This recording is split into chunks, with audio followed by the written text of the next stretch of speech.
이분들이 지금 뭐 10억, 20억이 돼버렸어요. 해 뜨기 전에 새벽에 12시. 뭐 이게 바로 아이템이 아닌가? 뭐 그런 생각이 드네요. 안녕하세요.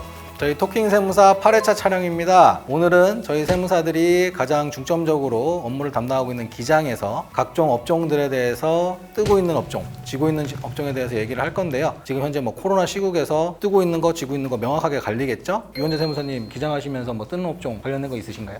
지금 근데 전체적으로 다 힘드신 것 같아요, 솔직히. 근데 코로나 상황이다 보니까 아무래도 비대면 업종이 많이 증가하는 상황인 것 같기는 해요. 저희가 아무래도 세무사라는 직업 자체가 다양한 업종들을 취급을 하고 관리를 하고 기장 업무를 하다 보니까 어떤 업종이 조금 잘 나간다, 어떤 업종이 조금 잘 안 나간다, 이런 부분에 대한 정보는 간접적으로 알 수 있는 뭐 특징이 있는 것 같아요. 저는 요새 체감하는 건 당연히 코로나 시국이라 전부 다 어렵긴 한데 요즘은 딱 그건 것 같아요. 1등이 살아남는?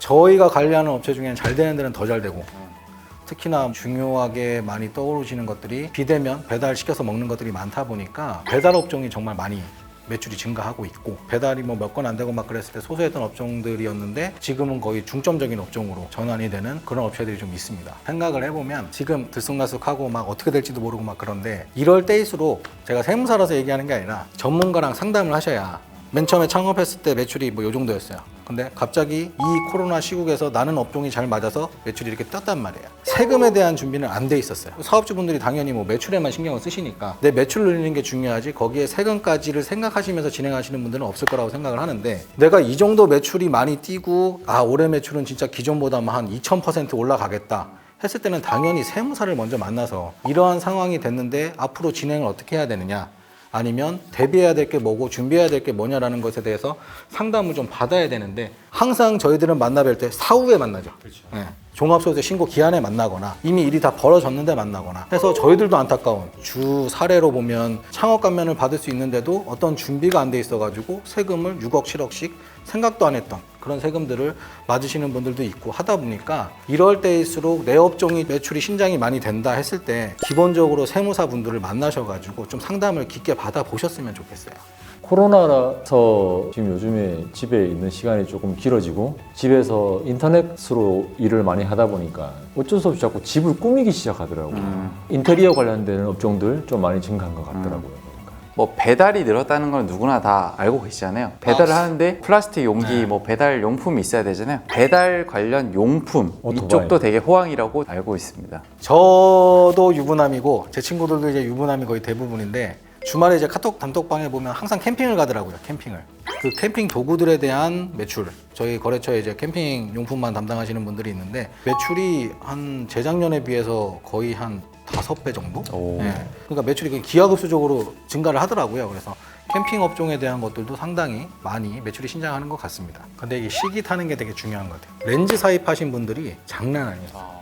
이 렌즈가 이제 원격에 들어가는 이 원격 카메라에 대한 렌즈랑 카메라들 나쁘게 말하면 사재기겠죠? 사재기 하신 분들이 몇 배 튕겨가지고 받으시고 그런 것들 보면 진짜 사업은 약간 센스? 했을 때 그 센스를 발휘하시는 분들이 돈을 좀 많이 버시는 것 같고 그리고 지금 코로나 시국에서 골프장이 지금 핫하잖아요. 항상 골프장 부킹이 안 되고 막 그랬을 때 골프용품도 지금 물건이 없어서 못 파는 그런 상황이다 보니까 골프용품 쪽이 좀 핫한 것 같습니다.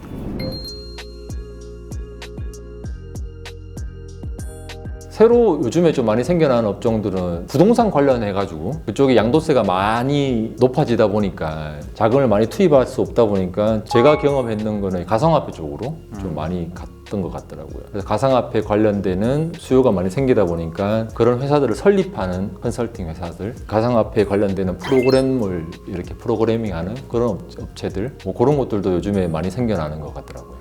요즘에 취업률이 굉장히 취업하기가 되게 힘들다고 그러잖아요. 뭐 20대 분들이 취업이 안 되다 보니까 창업으로 바로 뛰어드시는 분들이 꽤 많으신데 많은 실전 경험과 조사 이런 것들이 없이 창업을 쉽게 뛰어들었다가 결국에는 금방 폐업을 한다던가 이런 케이스들이 좀 많았던 것 같은데 그런 케이스들 같은 경우 특정 업종이라기보다는 프랜차이즈 식당 일반적으로 쉽게 접근할 수 있는 쇼핑몰이나 음식점 뭐 이런 것들 있잖아요. 저는 개인적으로 그런 부분들이 조금 쉽게 생겼다가 없어지지 않나 뭐 그랬던 것 같아요. 최근에 생겨난 거는 해외 주식을 양도하는 법인들도 많이 생겨났어요. 사실 지금 최근에 뉴스를 보면 해외에 미국에 있는 뭐 전기 그런 주식을 국내에서 많이 양도했다고 하시는데 그 주식을 전문적으로 사업성을 가지고 이렇게 양도하시면서 하시는 법인들도 많이 생겨나셨고 비대면에 대한 부분들은 지금 다양한 부분들로 많이 빠르게 성장하고 있는 것 같아요.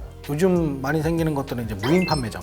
사람을 안 쓰고 노무 문제가 요새 또 심각하다 보니까 코로나랑 노무 문제랑 짬뽕으로 왔죠. 사람을 아예 안 두고 그냥 자판기 형식으로 판매는 하되 무인 판매점들 프랜차이즈가 엄청나게 생기는 걸 봤고 초기 비용이 되게 적더라고요.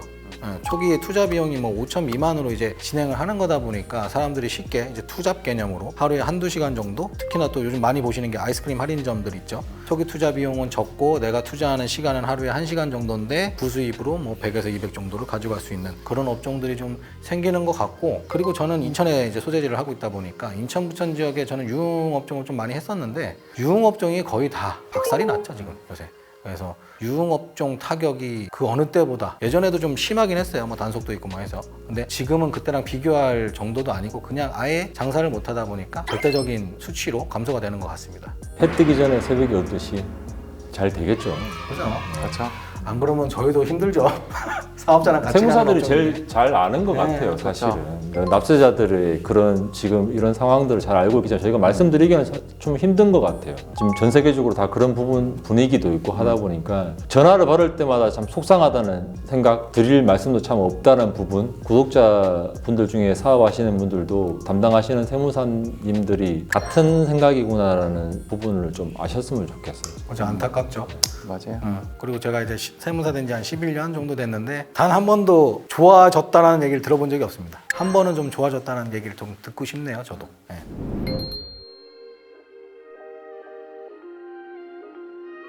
구매 대행 업종들. 구매 대행 자체가 이제 항상 소명이 따라붙는 업종이긴 한데 왜냐면 보여지는 매출과 신고하는 매출이 다를 수밖에 없기 때문에 이 골프 관련된 애들이 구매 대행이 매출이 엄청나게 늘었어요. 예전에는 구매 대행에 뭐 내가 10억을 실제적으로 나 보여지는 매출로 나왔다고 하더라도 내 마진율이 10%면 매출은 1억이었던 건데 이분들이 지금 뭐 10억, 20억이 돼버렸어요. 그러면 이분들에 대한 지금 세금이 그냥 그대로 이제 계산했을 때 상당히 뭐 50% 과세 정도 되는 그런 분들이 많은데 지금 상당히 세금 문제가 좀 심각하실 거예요. 그래서 뭐 법인 전환도 많이 고려하시고 뭐 이것저것 고려를 하시는데 저는 지금 골프용품 쪽이 좀 상당히 많이 핫한 것 같습니다. 제가 오래 하다 보니까 물건을 가져와서 파는 도소매나 제조업 그런 것보다는 이 사람들과의 연관을 지어서 마진을 가져가는 뭐 중개.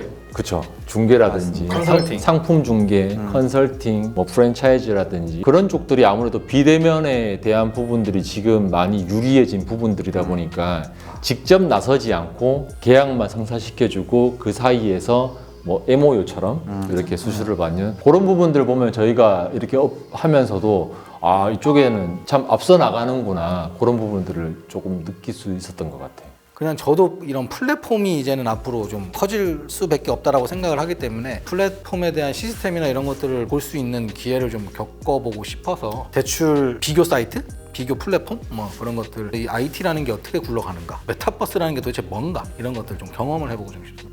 세법이 정책하고 같이 연계될 수밖에 없으니까 요즘에 뭐 DTI라든지 부동산 담보에 대한 부분들도 많이 강화되다 보니까 대부업들도 사실 많이 증가했어요. 사실. 그렇죠. 그런 부분들 자체가 왜 증가했냐 하면 주택을 취득할 때 보면 우리가 취득 자금에 대한 소명을 해야 되거든요. 그런 소명을 할 때 금융권에서 안 되다 보니까 대부업에서 그런 증빙들을 이용해서 할 수도 있다 보니까 아마 좀 많이 증가했을 것 같아요.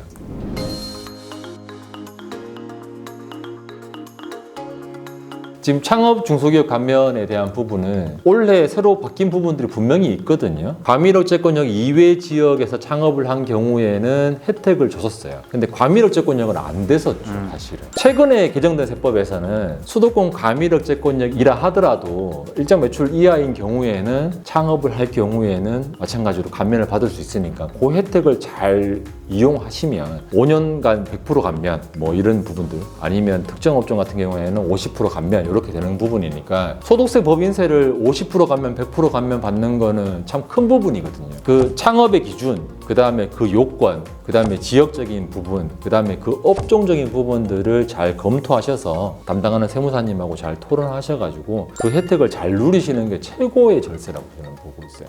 사업을 시작을 하면은 이 세금이라는 게 간단하게 말해서 우리가 버는 이익에 대해서 과세를 하게 돼 있는데요. 예를 들어서 내가 100원을 투자를 해서 1000원을 벌었는데 법인세, 소득세를 50% 감면해 준다. 이건 어마어마한 거거든요. 내가 낼 세금을 거의 반을 제외시켜 준다는 거기 때문에 그런 업종들에 해당이 되는 창업을 하고 또 그 요건에 맞는 분들이라고 하면은 주변에 잘 아시는 세무사님이나 그런 분들이 계시다고 하시면은 검토하셔가지고 적용할 수 있으면은 뭐 이게 바로 아이템이 아닌가 뭐 그런 생각이 드네요. 저는 뭐 여기에 조금 더해서 사업을 하시는 분들 같은 경우에는 좀 잘 나가시고 뭐 이제 오래되시고 업력이 기본적으로 생각하시는 게 물려주는 걸 이제 생각하시는 거잖아요. 지금 이러한 혜택이 있을 때 차라리 자녀분들이 창업을 해서 그 창업으로 본인들의 매출을 일으키신 다음에 창업을 해서 부모님의 일 업무를 분담을 하더라도 이건 어차피 본인이 직접적으로 하면 본인의 사업이다 보니까 그렇게 해서 본인이 매출을 일으킨 다음에 소득세든 법인세든 감면을 받고 그 감면받은 세액으로 다시 재투자를 해서 앞으로 내가 물려받았어야 될 거를 자기 소득 원천으로 취득을 하시는 거죠. 취득을 해서 본인 사업을 자체적으로 키우고 하시다 보면 나중엔 실제적으로 상속이든 징여든 그런 문제에 대해서 어느 정도 추가적으로 절세를 할 수 있지 않을까. 창업 감면이라는 것 자체가 50% 감면, 100% 감면을 5년 동안 이렇게 해주는 건데 납세자분들이 그렇게 생각하실 수 있어요. 아니 창업을 하고 대부분은 5년 동안 다 손실 나지 않냐 하실 수 있는데 세법은 그렇게 야박하진 않거든요, 사실은. 그러니까 최초로 소득이 발생한 연도부터 카운트를 하는 거기 때문에 그 감면을 챙길 수 있으신 분들은 감면을 잘 활용하실 수 있으니까 이익이 났을 때부터 5년 동안 감면을 충분히 받으실 수 있습니다. 그러니까 그 부분을 잘 활용하셔야 될 것 같아요.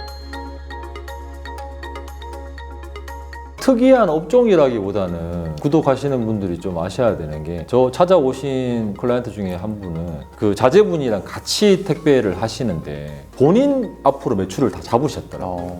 소득세는 누진세이기 때문에 실질과세에 따라 가지고 소득을 과표를 나누게 되면 낮은 세율을 받을 수 있는데 굳이 그렇게 다 하실 필요는 없으시거든요. 그 실질에 따라 가지고 좀 그렇게 잘 나누셔 가지고 굳이 높은 세율을 받지 말고 낮은 세율을 적용받을 수 있다는 부분을 좀 알려드리고 싶어요. 예전에 이제 한 3년 전에 4년 전에 이제 상품권 업종 하시던 분들이 붐이 불었는지 갑자기 비트코인을 채굴하러 가셨어요. 컴퓨터를 막 40대씩 사시더니 와. 뭐 갑자기 사업을 안 해요. 왜 사업을 안 해서 그러니까 지금 전기세가 어디서 많이 나오고 있는데 이건 신고는 못 하고 있다. 채굴은 하는데 전기세 신고는 못 하고 사업자도 못 내고 본업은 안 하시고 그래서 지금 뭐 상품권 하시다가 한 대여섯 분 채굴하러 떠나셨는데 그분들 지금 대박 나셨겠죠? 연락이 안 되고 있습니다. 연락 주십시오. 예. 저도 블로그 하면서 홍보나 이런 용도보다는 학습하는 용도로 많이 사용했었는데 작년부터 소득이 나오기 시작했거든요. 근데 영상을 보시다 보면 이렇게 이렇게 블로그에서 소득 나오면 나 어떻게 세금 신고해야 돼? 지금 당장 신고해야 되냐 하시는데 내년 5월달 되면 과세관청에서 적절하게 다 통보를 하시니까 그런 부분 잘 감지하셔가지고 담당 세무서하고 잘 얘기하셔가지고 진행하시면 될 것 같습니다. 네, 저희가 오늘은 코로나 시국에서 뭐 매출이 신장하고 있는 업종 아니면 지고 있는 업종에 대해서 간단히 이야기를 해봤고요. 재미가 있으셨다면 구독과 좋아요는 꼭 눌러주시길 바라고요. 저희 마지막 이 클로징 멘트 하시는 분 뽑는 순서를 진행하겠습니다.